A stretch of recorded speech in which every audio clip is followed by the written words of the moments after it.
New series. New series time. This will not last more than 5 episodes, but I want to do this for a month, so we're doing it.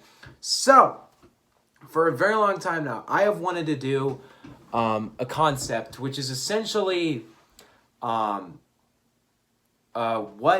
is basically the concept. A Q&A series. Like, I've always wanted to do that kind of thing, because I like more communicating to people and more going with what the culture's talking about, less than just reviewing the new album every week, because that is fun. I'm going to keep doing that. But I wanted for a while now to do a new kind of series where I'm more like, I just kind of answer questions and I just discuss hip-hop more, because I like this idea more, because for a while I wanted to do a series. I don't know how I've wanted to do this, but I've wanted to just find a way to talk about a lot more things in a shorter time span. And I always thought of how would I do this, and I came up with the concept.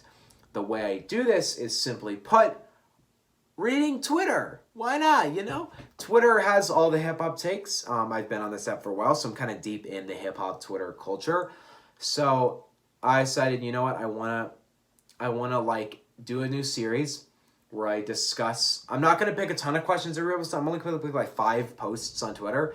I'm just gonna go through and answer the questions, get my takes on it, and just generally speaking, talk about what they're talking about, because I think Twitter, I like Twitter as a place for hip hop. It is a little toxic, but I still enjoy it. And I think I've just wanted to do a series for a while and kind of like discuss hip hop more with people rather than just new review, okay, because I want to do more general videos. And the podcast was there to be an easy way for me to discuss more hip hop, but it ended up being like a harder way for me to discuss hip hop. So I'm doing this now. We'll see if this one goes through. I'm not going to do a schedule for this, though. I'm just going to upload whenever I feel like it. So this channel might end up being a lot of this now, just because I might upload it every once in a while. I'm not going to upload it every day, though, just whenever I feel like it, you know. So it might take months off. I don't know.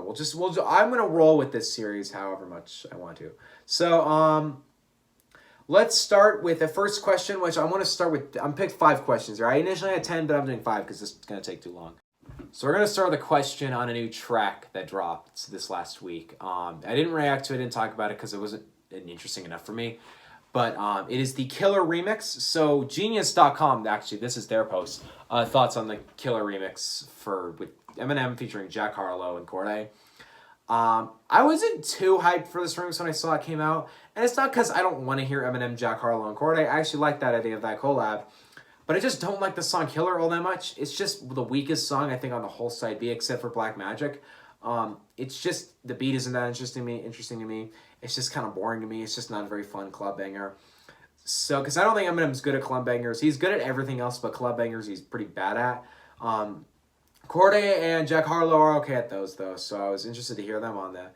So, I was hoping to hear a really solid track. I didn't know what I was going to hear, and to be honest, I felt a little mixed on this. I quite liked Jack Harlow and Cordae. I wasn't blown away by them, but I think they had fun verses. I think they had a pretty stellar, fun performance on this.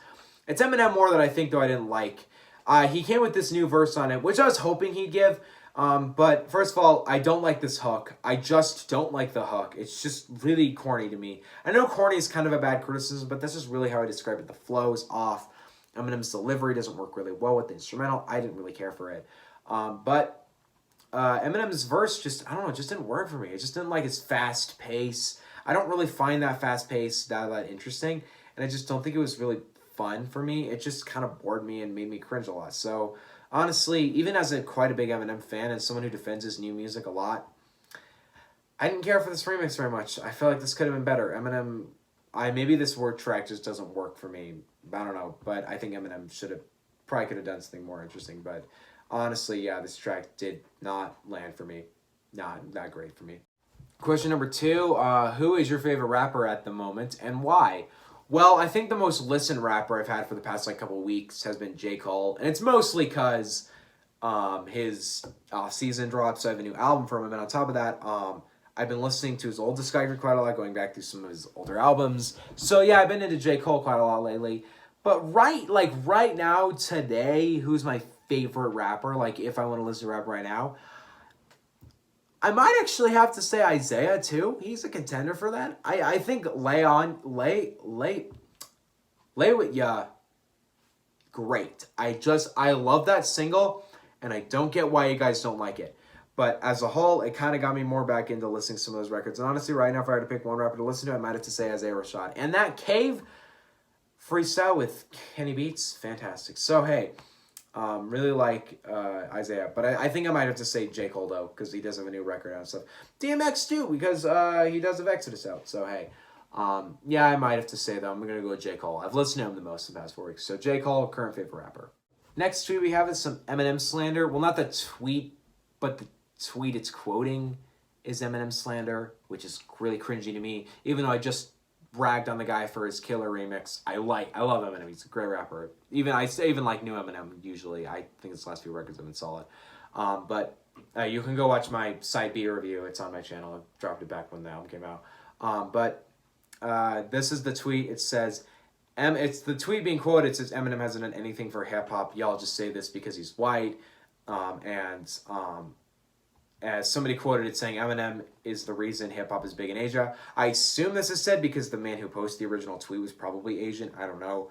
But point is more that essentially what they're saying, the original tweet is saying Eminem isn't anything for hip-hop and we only say that because he's white. This is legitimately stupid. Like, I don't care if you don't like Eminem. If you just personally don't enjoy his music, whatever. I don't agree at all, but whatever. But if you're going to sit there and say he hasn't done anything for hip-hop, you're just wrong. Like, that's just incorrect. Every rapper benefited from Eminem. Like, after Eminem, every rapper's benefited. He is crazy popularized the genre. That man is truly the reason it is as popular as it is. You go and look at, like, the sales of those March Madness LP, Eminem Show. Those aren't only some of the biggest albums in hip-hop. They're some of the biggest albums to ever release. This man has done so much for hip-hop. You cannot imagine. 90% of great rappers nowadays will say in interviews, one of my biggest inspirations is Eminem. It's a common thing you see. Eminem, I can prove we don't say this just because he's white. Because hip-hop clearly doesn't have a great opinion to white people who rap. And I get why. I'm okay with it.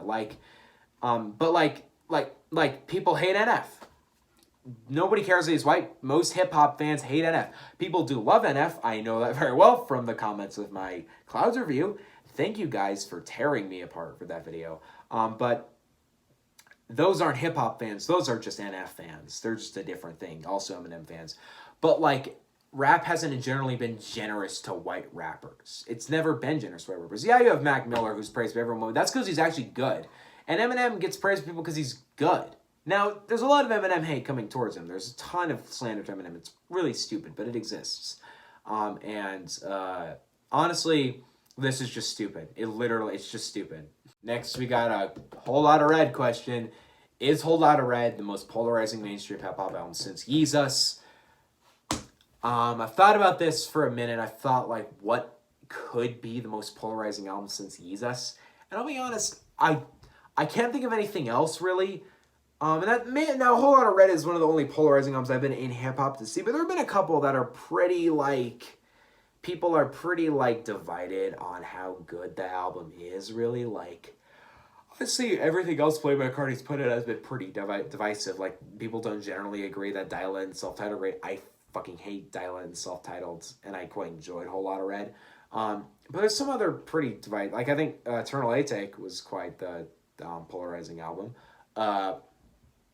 I honestly think Kamikaze could be competition. Even, like, Life of Pablo could be competition for that. But I think Whole Lotta Red really is, because I think, like Yeezus, there's never been a general consensus of if Whole Lotta Red is a great album or not, or if it's a terrible album.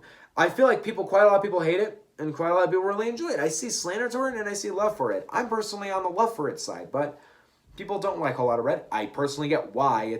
I hated it when I first heard it. But honestly, yeah, I think Whole Lotta Red, you could say this is the most polarizing record since Yeezus. People do not agree on this album. People do not agree on it. And I personally think it's a great album. I think it'll be a classic in 10 years, but hey, whatever. Next one, for the final one, because I think it's an interesting question. Who is the better songwriter, Tupac Shakur or Kendrick Lamar? Now, the person I'm showing here said Kendrick Lamar. I know because she has a Kendrick avatar, so of course she did. But I think this is an interesting comparison, because I think these are probably the two best writers in hip-hop. I'm not enjoying it. I think these are the two best. And I think I'd say Kendrick. But I don't think that's because Tupac's a worse writer. I think that's because Kendrick actually got the chance to write out how amazing he is. Yeah, there is a ton of Tupac music, arguably more Tupac music out right now than there is Kendrick Lamar music out now. But like Tupac never got to make it to Pimp a Butterfly, like Kendrick did. So Kendrick's got to show better songwriting, but Tupac maybe had that ability to be a better songwriter, but he didn't get the chance. Because I don't think Tupac would have had any struggle making an album as great as To Pimp a Butterfly or Good Kid, Mad City. I think he has the potential to do that. He is an amazing songwriter. He's an amazing rapper. I think he could do something maybe even better than those two. But the reason why he never did anything better than those two is because nobody was doing albums like that back in the 90s. Like, yeah, this is genuinely true, and people don't talk about this, but truly, what is the first example you can think of a true content story album in the vein of To Pimp a Butterfly and Good Kid, Mad City? There's very few of them before those albums. Like, yeah, there's not even a ton, like, throughout the 2000s I can think of. Eminem really didn't do any in that era. Maybe Food and Liquor, not really. Maybe My Beautiful Dark Twisted Fate. Point is it hasn't really been a popular thing to do a content album since the past 10 years. So Tupac really didn't have that, like, thought. Obviously, he didn't think of it. So honestly, yeah, I think Kendrick takes the cake for better songwriter, but I think Tupac had the ability to be the better songwriter, if you get what I'm saying. All right, that's episode 1 of that series. I'll do the second episode whenever I feel like it. I like this idea. I might try and do this, though. I might generally come out every week because I kind of want to also do this as a way of reviewing new music. There wasn't really any questions on my timeline for it, but I'll add real quick. The Lucid Dreams remix with Lil Uzi Vert was really solid. I really liked it. So yeah, that's all I gotta say though for this video. I'll do more of these episodes. See you guys next time. Peace out and bye.